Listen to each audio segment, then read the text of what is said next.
누가복음 2장 1절에서 20절 예수님이 탄생하시는 그 소식을 목자들이 천사들을 통해 듣습니다.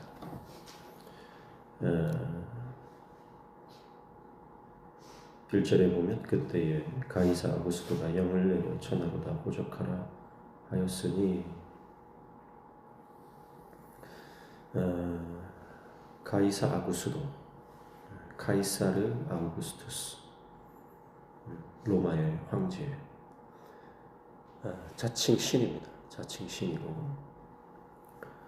온 세상의 왕이다 그렇게 떠받들리던 그런 인물이죠.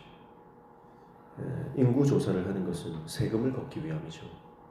그래서 천하에 다 호적해라 인구 조사를 하는 겁니다. 그것 때문에 이제 요셉과 마리아도 호적을 다시 등록하는 거죠. 재정비하는 겁니다. 그래서 한 사람도 빠짐없이 다 세금을 걷어야 로마가 이제 돈이 필요하잖아요. 그래서 베들레헴으로 가게 됩니다.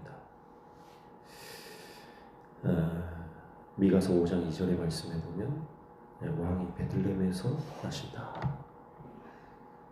여러분 이 땅에 있는 모든 세계 정세와 또 각 국가에 일어나는 모든 일들과 개인과 사회와 공동체의 모든 역사들이 어떤 영향력 있는 한 사람에 의해서 흘러가는 것 같고 때로는 우연에 의해서 흘러가는 것 같고 그렇지만 여러분 하나님께서 모든 인류의 역사를 주관하시는 줄로 믿습니다. 지금 다 호적하러 베들레헴으로 올라오지만 이것이 황제에 의해서 움직이는 것처럼 세상을 바라보는 것이죠. 그러나 우리가 믿음의 눈을 들어서 보면 하나님의 말씀을 응하게 하시기 위해서 메시아가 베들레헴에서 태어나는 이 미가서의 말씀을 성취하시기 위해서 하나님이 뒤에서 다 섭리하십니다. 그래서 믿음이 없는 사람들은 세상이 움직이는 걸 보면서 과학적으로 통계적으로 어떤 이 분석하고 원리를 찾아내려고 하고 하지만 믿음의 사람들은 믿음의 눈으로 바라볼 때 하나님이 역사의 주관자라고 하는 것을 보게 되는 줄로 믿습니다. 우리의 삶도 여러분 절대 재수가 좋아서 운이 좋아서 된 일이 아니다. 모든 일은 하나님의 주권 안에 있는 것입니다. 그것을 인정하고 주님을 바라볼 때 우리의 삶은 명확해지는 거예요.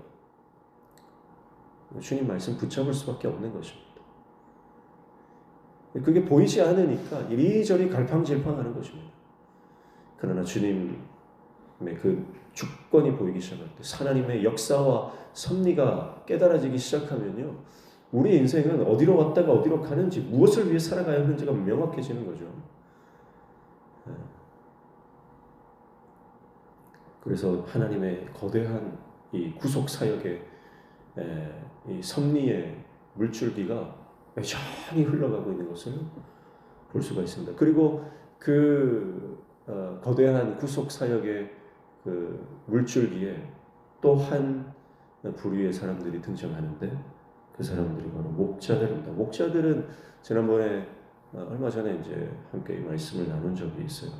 이들이 이제 레갑 자손의 후손일 확률이 높다.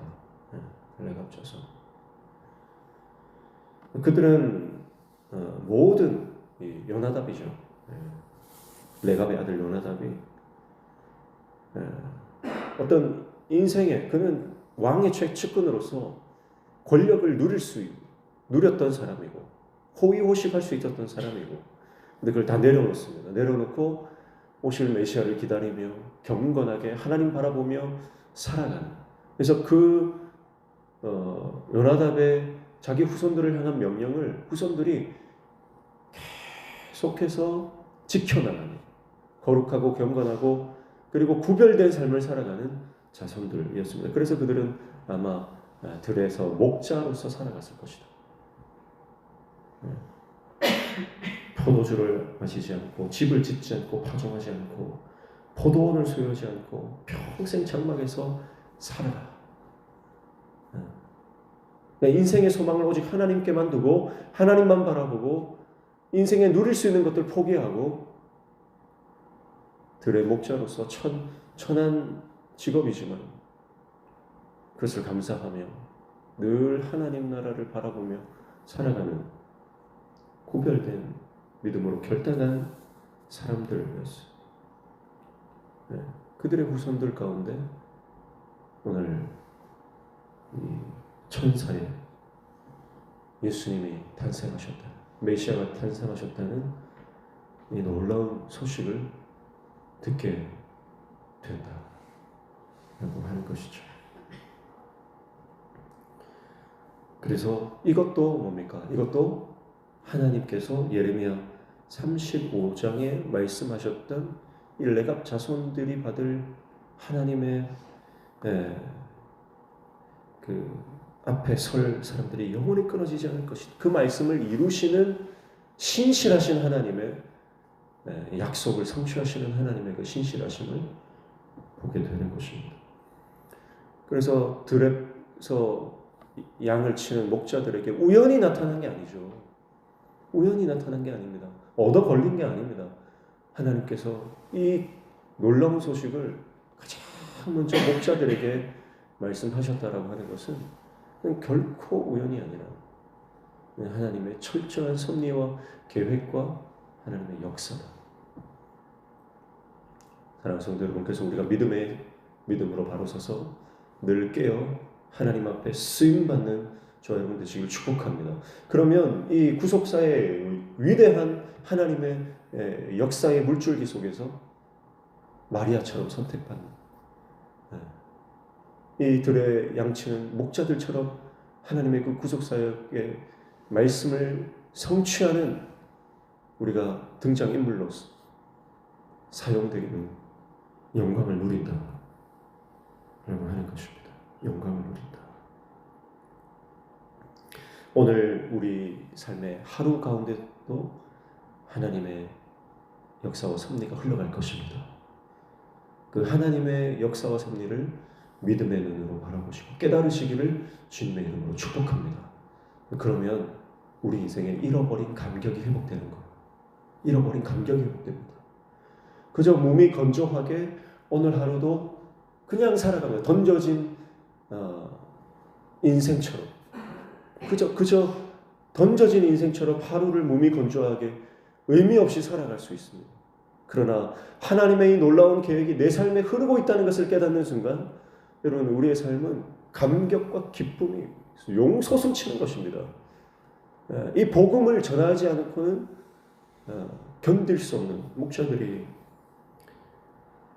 10절에 보면 온 백성에게 미칠 큰 기쁨의 소식을 전달받았습니다. 복음이죠. 기쁨의 소식, 기쁨의 좋은 소식이 복음 아닙니까? 이것을 복음의 감격이 그 목자들에게 들어왔을 때 그들은 즉시로 달려가서 그들이 보고 듣고 경험한 것을 아기 예수 앞으로 달려나가 그 앞에서 그대로 다 얘기하는 것입니다. 그들 안에 얼마나 큰 경이로운 감격이 있었겠습니까? 오늘 그 감격이 회복되는 귀한 은혜가 있기를 축복합니다. 기쁨이 회복되기를 축복합니다. 여러분, 복음은 큰 기쁨의 소식입니다. 그래서 내 안에 복음이 있으면 기쁨이 없을 수가 없습니다. 늘 인상 쓰고 다니고 늘 불평하고 무슨 그런 원망거리가 많습니까? 교회도 딱 보면 종류가 두 가지예요. 늘 저한테 전화해가지고 불평하는 분이 있어요.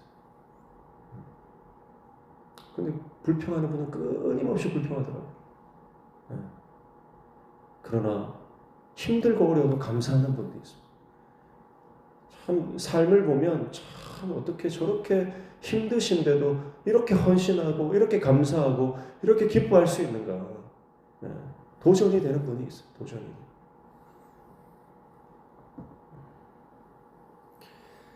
마지막으로 19절을 보시면 마리아는 이 모든 말을 마음에 새기어 생각하니라 그랬습니다. 18절은 듣는 자가 다 목자들이 말한 것을 놀랍게 여겼다. 그냥 듣고 깜짝 놀란 거예요. 무슨 이런 일이 있었구나. 그 정도로 끝났는데 마리아는 마음에 새기어 생각했다. 마음에 새기어 생각했다. 똑같은 사건을 만나고 똑같은 이야기를 듣고 똑같은 경험을 해도 깊이 묵상하는 사람이 있어요. 듣고 흘려버리는 사람이 있고 깊이 묵상하고 깊이 하나님의 뜻을 헤아리는 사람이 있어요. 마리아는 그렇습니다. 왜냐하면 자기 배에서 나온 아들이 보통 이 인생이 아니라는 걸 이미 알잖아요. 천사로부터 수태고지를 들었고 그리고 이 아기 예수가 자기 아들이잖아요. 자신의 몸에서 난 자기 아들이잖아요. 그러니까 특별한 거예요. 이 아이가 특별한 거예요. 근데 이 아이에 대해서 또 특별한 이야기를 하고 특별한 사건을 경험할 때 받아들이는 게 다른 겁니다. 그래서 그 묵상하는 깊이가 달라지는 거예요. 여러분, 이게 굉장히 중요한 부분이죠. 여러분, 우리가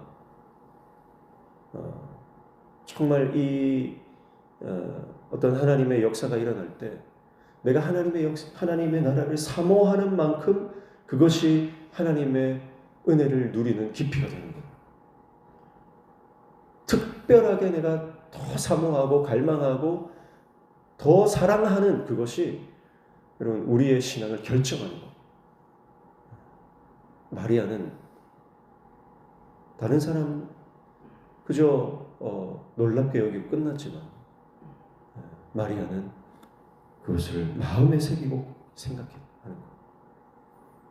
오늘 하나님의 역사와 하나님의 말씀과 하나님의 우리를 향하신 그 일들이 여러분 우리가 그냥 한번 듣고 흘리는 하나님의 말씀을 그냥 한번 듣고 흘리는 것이 아니라 우리 마음에 깊이 새겨서 그 은혜를 누리는 저와 여러분 되시기를 주님의 이름으로 축복합니다. 하나님 아버지 감사합니다. 큰 기쁨에 이 좋은 소식, 복음이 우리 안에 들어오면 우리 안에 모든 염려와 근심이 떠나가 기쁨과 감격과 감사와 경이로움으로 충만하게 되는 줄로 믿습니다. 우리 모든 성도들이 이 복음의 능력을 경험하고 복음의 사람으로 이 땅을 능력 있게 살아가는 하나님의 종되게 도와주옵소서. 예수님의 이름으로 기도하옵나이다. 아멘.